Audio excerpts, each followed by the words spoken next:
Unpaid child support does accrue interest at 6%. So unpaid child support will continue to grow. Each month you miss is unpaid child support, and then all that draws interest, and so it gets bigger and bigger and bigger. How does that work in the long term?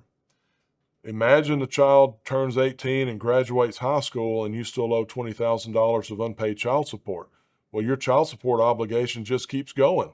So the child is aged out, and your child support still keeps drafting out of your paycheck. Or when you get your tax return, the Attorney General seizes it and applies it to your arrears.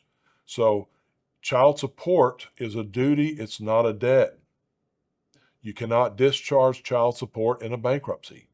Okay, so you can discharge all your credit cards. You cannot discharge a child support because it's not a debt. I'll give you one example. I had a gentleman come in, older guy in his 80s. He had the nose thing, with the tube with the oxygen and little cart with the oxygen tank.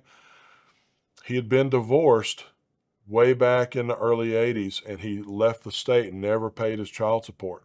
At the time he came into me a few years ago, he had over $100,000 of child support arrears. His only income was his Social Security check that was coming in was $747 a month. The government was seizing half of that each month to pay toward his child support arrears.